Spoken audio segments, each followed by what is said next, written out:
Hi, Chris. It's Friday, October 29th, and I'm going to start off with a little about my work week. So, the company that I work for doesn't actually do all of the work that we do by ourselves. We contract out a lot of stuff. The average office probably has maybe one contractor for every 10 to 20 people working for the company. Um, the office I'm working in is a little bit different. We actually are about 90% contractors from various other companies, and about 10% people that actually work for the company. So, to give you some actual numbers on that, there's my boss, the deputy below him, and me. That's the employees of the company. And then everybody else is contracted out. Usually it works pretty fine. Contractors are usually pretty much the same as normal employees of the company. There are a few quirks here and there, but for the most part, they get the job done well. They know their stuff, and they do what we need them to do, so it works out. They don't get as much into the planning of things as what actual employees do. But anyway, so usually that's how it works. But apparently, once a year or so, the contracts that determine how this works expire. And apparently, the people, it's not in my department, but the people in another department that run the contracts, yeah, they're not always on the ball. So, what happened this week was Thursday morning, got in and heard a little bit about some maybe problems with some contracts. And so when my boss got in about 9, I told him, you probably should look into this. I heard some rumblings that there might be issues later today. And he started looking into it, and it turned out that one of the contracts had expired the day before. It expired on Wednesday, and it had not been renewed, and it was a contract that covered the rest of the people in our office. So that's like 20 people that normally work for us, with us every day, that were basically slated to go home. And well, I'll get in.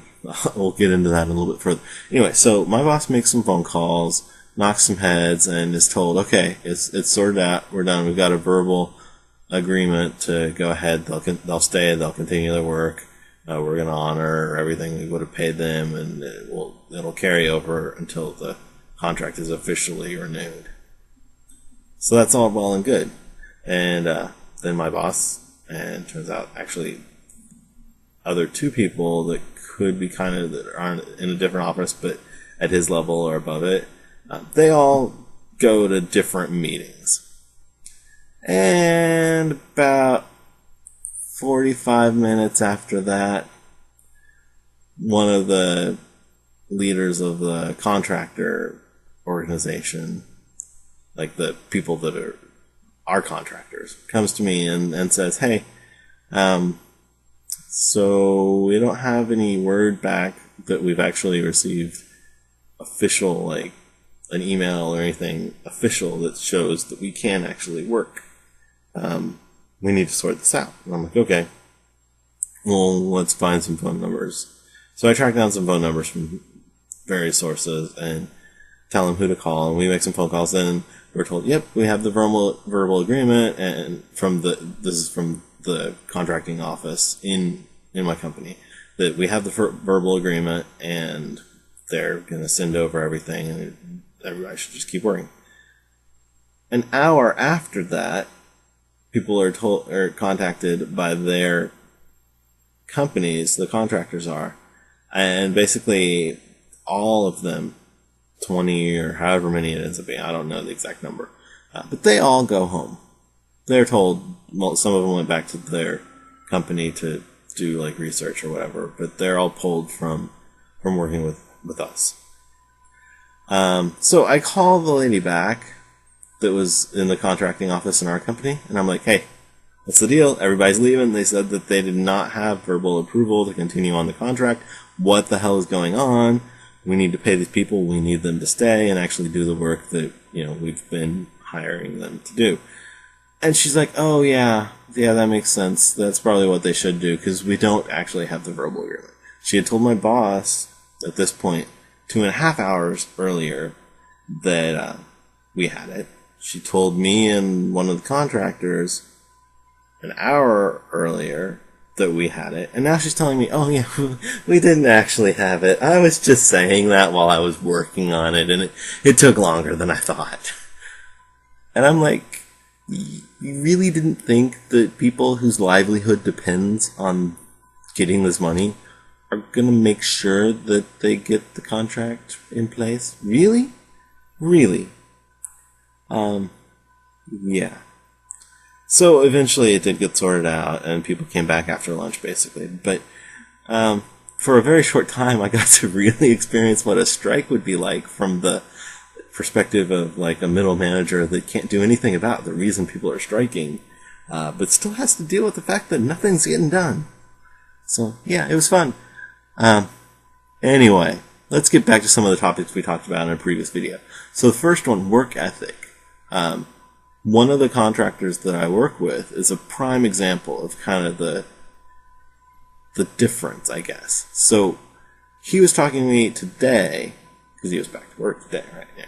He was talking to me today about like 4 different ideas that he had for, going home and like cranking away different programs that would be awesome and be really cool and do great things, and I was excited for him, and I told him that was amazing, and one of them I think could be like the next Twitter type of thing, and I'm just like, man, that's awesome, go for it. And I'm like, if you need any help, as long as it doesn't involve me like doing programming work, I can like help you from a like management standpoint, but the grunt work is not something I can do.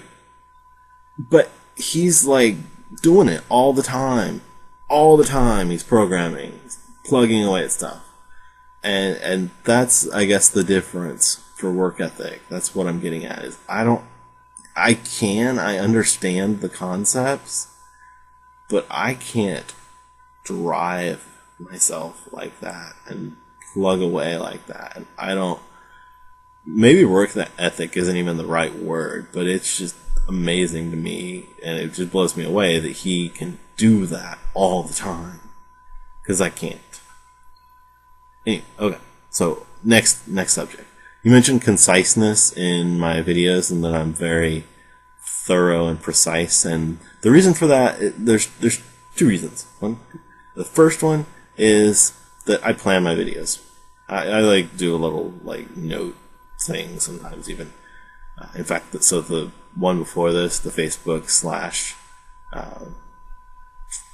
Smart People Laziness Work Ethic video, yeah, that one was complete. I had like a whole page of notes for where I was going to go with it. Part of that comes from the way that I did videos when I was doing videos with Grindr School. I learned that I basically had to do that if I wanted to be able to stream from topic to topic, especially during slow times. And part of it, I think, is just kind of the way that I operate.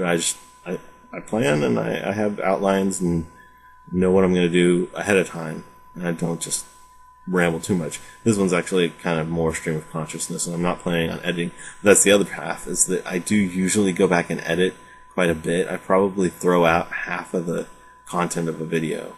And actually, I've heard that a lot of YouTube people do a hell of a lot more editing than that. I've heard that 1 4-minute video can actually take people 4 or 5 hours to produce because of the editing process and stuff. I've never spent more than probably 30 minutes on a video. Definitely no more than an hour. But yeah, that's why mine are concise and whatnot, is because I do put a little bit of extra effort, try to cover things. Yeah. So you mentioned, you brought up the wedding and the bachelor party and the toast, and again, thanks for all of that. It's awesome that was able to fulfill and a goal for you and really be a big thing for you. But obviously, it was a big thing for me, and I really do appreciate it. On the subject of speaking and stuttering and that sort of thing, first of all, you're doing a lot better with the videos than I would have thought for someone who has the issues that you're saying you have. And I believe you have them. I'm not calling that into question. But I think that what you did for the toast, where you practiced it, is exactly what you have to do in any kind of speaking situation. Because you prepare yourself, and that's how you get through it. I've done a lot of, well, I don't want to say a lot. I've done a fair amount of public speaking. And that's how I do it too. You practice, you know your stuff, and you know what you're going to say, and then you're going to get through it. Also, experience just in general. The more you speak in front of people, the more you're going to be able to speak in front of people without it freaking you out. And it's probably always going to freak you out a little bit. It still freaks me out a little bit. But I also kind of like it because I think it's something that not everyone can do, because I think almost everyone has the same problems that you're describing or similar problems. I think very, very few. In fact, I know there was a study, maybe it wasn't a study, it's been said over and over in many different situations that public speaking is actually, as far as like personal fears, it's more common for people to be scared of public speaking than it is of death. So that it freaks you out is normal, and you can work through it and you can get over it. And you did great, so props. And with that, I'm out. Don't forget to be awesome. And look at that, I'm back. Yeah, so one last thing. Tagline.